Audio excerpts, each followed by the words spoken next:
अस्सलाम वालेकुम। मुझे डॉक्टर हारून कहते हैं। मैं एक फ़ैमिली फ़िज़िशियन हूँ और एचसीएस से पिछले 30 साल से काम कर रहा हूँ। नाज़रीन, जैसा कि आप जानते हैं कि डायबिटीज़ पूरी दुनिया में एंडेमिक है, यानी कि डायबिटीज़ पूरी दुनिया में तेज़ी से फैल रही है। नाज़रीन, एक अंदाजे के मुताबिक दुनिया की 80% आबादी जो है वो प्री डायबिटीज़ का शिकार है।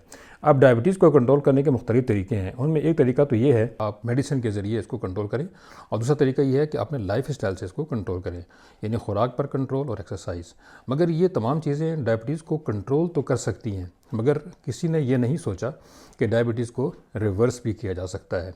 जी हाँ, पिछली सदी के आखिर में ये बात सामने आई थी कि डायबिटीज़ जो है दरअसल वो इंसुलिन रेजिस्टेंस की वजह से होती है। उसमें ऐसा नहीं होता कि हमेशा इंसुलिन जिस्म में से ख़त्म ही हो जाए। चुनांचे ये देखा गया है कि ये मुख्तलिफ़ किस्म की डाइट्स इस्तेमाल की जाती हैं। अब प्रोटीन डाइट और फैट डाइट का इस्तेमाल करने से डायबिटीज़ रिवर्स नहीं होती। इस तरीके से सिरका, दालचीनी, लो कार्ब डाइट वगैरह इस्तेमाल करने से भी डायबिटीज़ रिवर्स नहीं होती। सिर्फ एक्सरसाइज करने से या सिर्फ अपना लाइफ स्टाइल चेंज करने से भी डायबिटीज़ का रिवर्स करना मुश्किल है।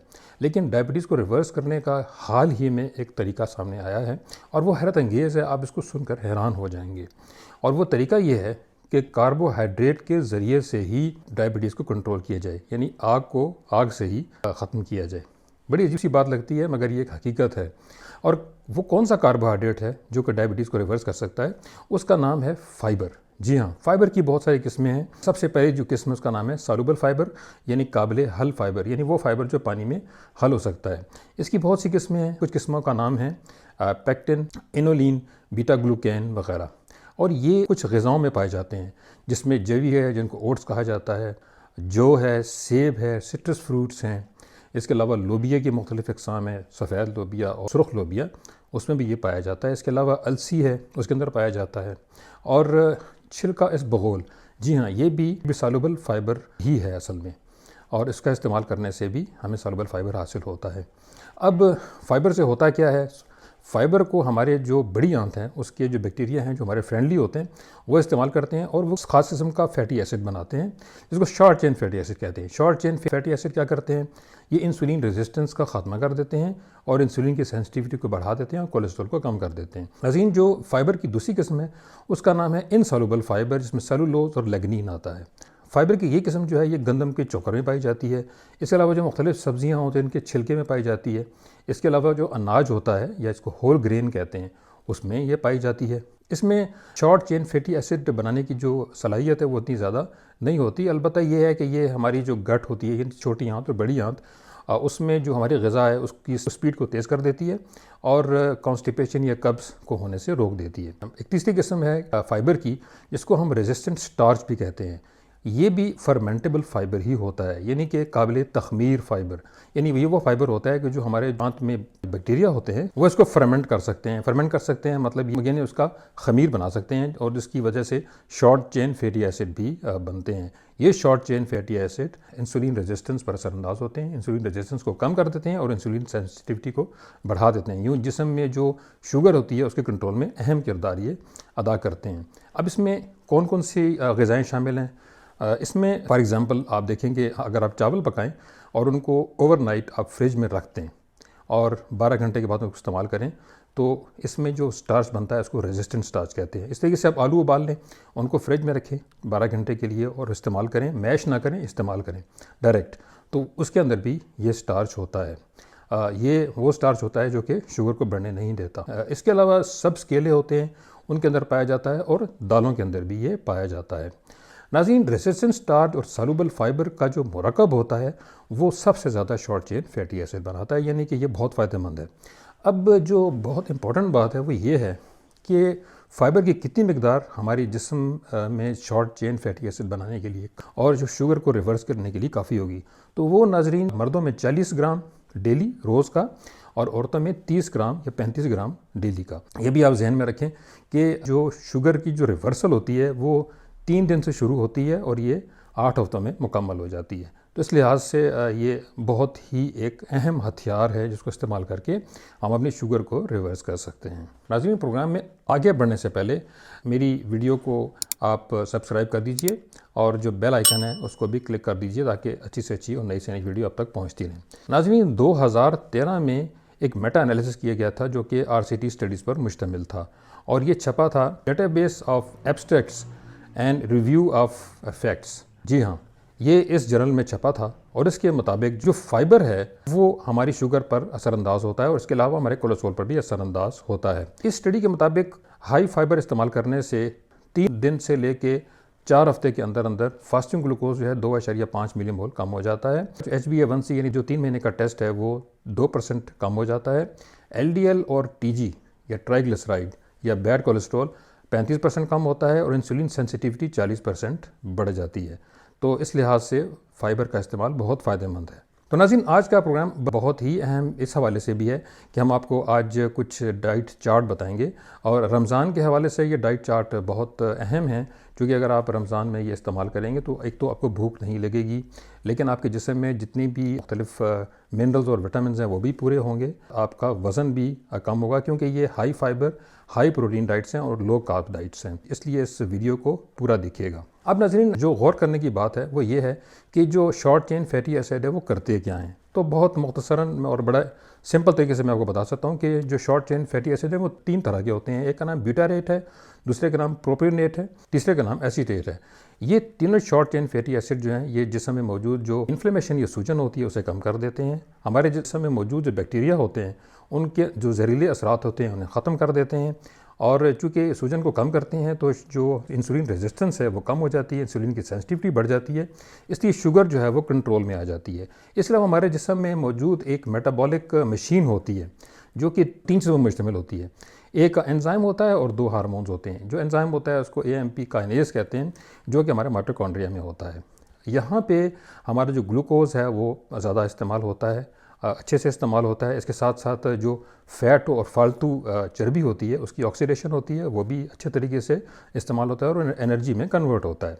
इसके साथ साथ हमारे जिस्म में जो GLP-1 है उसकी मकदार, यानी कि जो हार्मोन है छोटी आंत में, वो बढ़ जाता है, जिसकी वजह से इंसुलिन सेंसिटिविटी बढ़ जाती है, इंसुलिन की मकदार भी बढ़ जाती है। जो हमारा मैदा है उसकी स्पीड कम हो जाती है, यानी कि गैस्ट्रिक एम्पटिंग स्लो हो जाती है, जिसकी वजह से बहुत कम ग्लूकोज जो है हमारी छोटी आंत में आता है। इस तरीके से खून में ग्लूकोज की मकदार कम हो जाती है। जो भूख लगाने वाला हार्मोन ग्रेलिन है उसकी मकदार भी कम हो जाती है, इस तरीके से बहुत ज़्यादा भूख जो है वो नहीं लगती है। इसके अलावा जो तीसरा हार्मोन है जिसका नाम एडिपोनेक्टिन है, ये हमारी छोटी आंत के सेल में से रिलीज़ होता है। इसका काम ये है कि ये फैटी लिवर को रोक देता है, क्योंकि ये शुगर जो है उसको जिगर में जमा नहीं होने देता। जिगर से जो ग्लूकोज बनता है प्रोटीन से और फैटी एसिड से या फैट से या चर्बी से, उसको भी कम कर देता है, जिसकी वजह से खून में चीनी की मकदार या शुगर की मकदार कम हो जाती है। इसके अलावा ये एक और काम ये करता है कि जो हमारे मसल्स हैं उनके अंदर एक प्रोटीन होती है, उसको GLUT4 कहते हैं, ग्लूकोज ट्रांसपोर्टर 4, उसकी मकदार को बढ़ा देता है।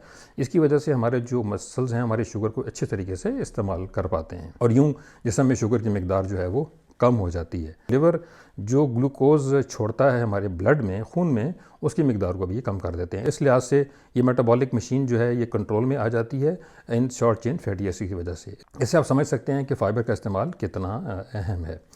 नाज़रीन, के साथ साथ एक और स्टडी हुई थी 2019 में, और ये छपी थी न्यूट्रिशन एंड डायबिटीज़ में। ये रेजिस्टेंट स्टार्च के बारे में थी। रेजिस्टेंट स्टार्च, जैसा कि मैंने पहले बताया, ये भी फर्मेंटेबल फाइबर की तरह काम करते हैं और ये भी शॉर्ट चेन फैटी एसिड बनाते हैं।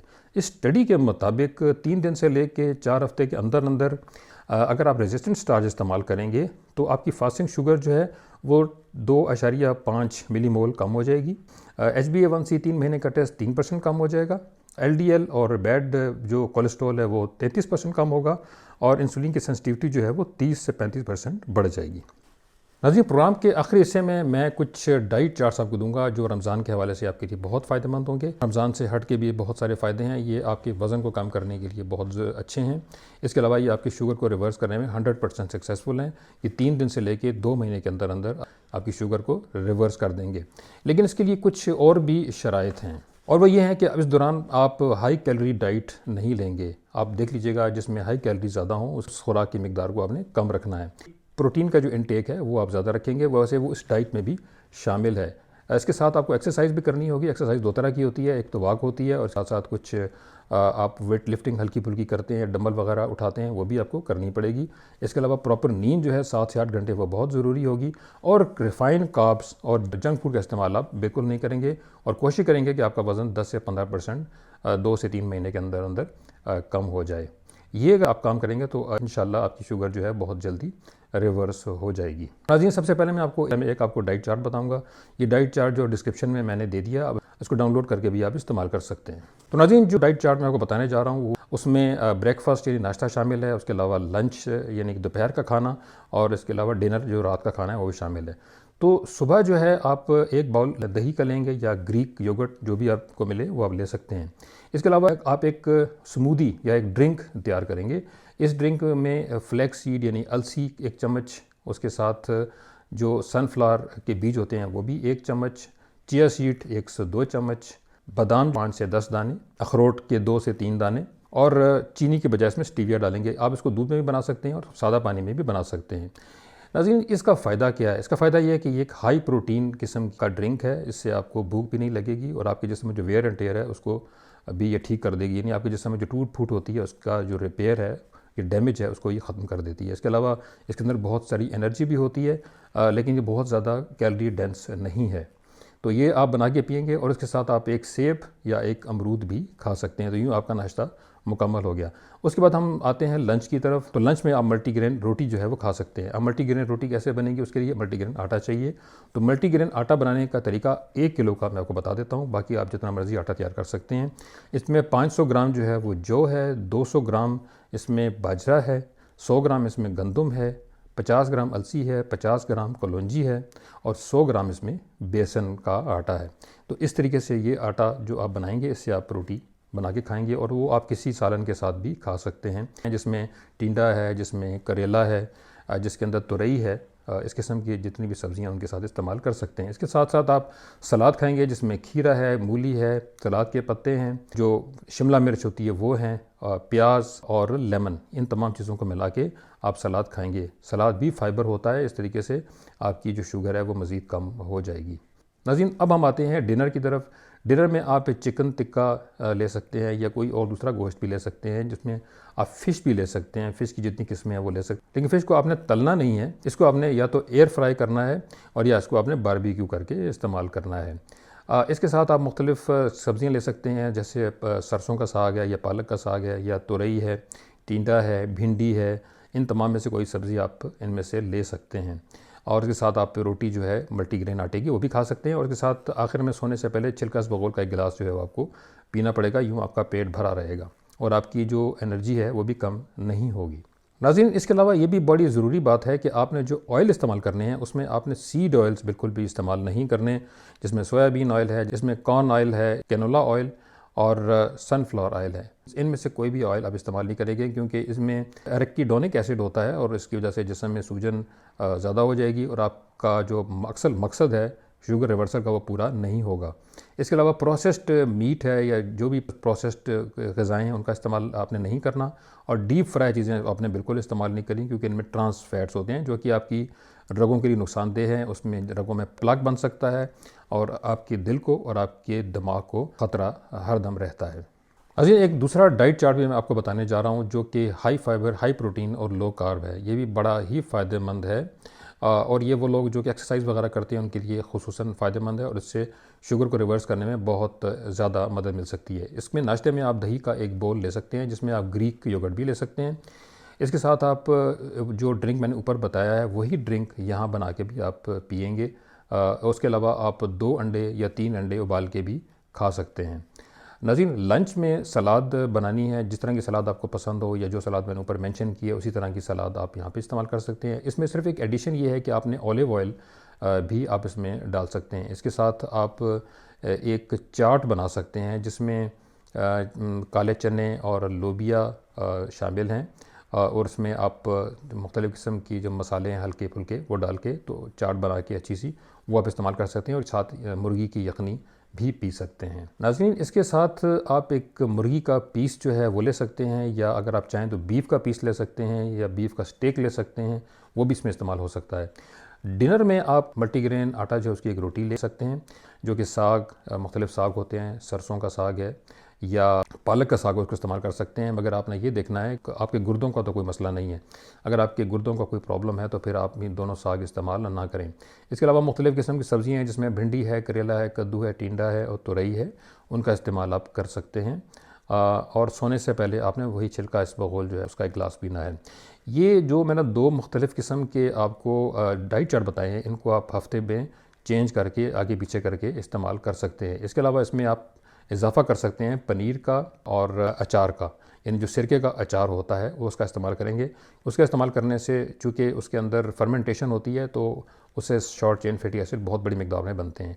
इसके अलावा एक चीज़ होती है कांजी, कांजी का इस्तेमाल करने से भी फर्मेंटेशन बहुत बेहतर हो जाती है। नाज़रीन, यहाँ पे ये वजाहत ज़रूरी है कि रमज़ान मुबारक में चूँकि दोपहर का खाना तो नहीं खाया जा सकता, इसलिए जो चीज़ें आपने दोपहर में खानी हो आप शाम में खा सकते हैं। इसके साथ साथ स्मूदी को तकरीबन 4 से 5 मिनट ब्लेंड करना ज़रूरी होगा। सब्ज़ियों में आप लौकी और बैंगन का इस्तेमाल भी कर सकते हैं, और फैट्स के अंदर देसी घी और मक्खन का इस्तेमाल बहुत बेहतर रहेगा। इसके साथ साथ आप लस्सी का इस्तेमाल भी कर सकते हैं। नाज़रीन, अगर आपको मेरी ये वीडियो पसंद आई है तो इसको ज़्यादा से ज़्यादा शेयर करें और इसको लाइक भी करें, और जैसे मैंने पहले बताया है कि इसको सब्सक्राइब भी करें।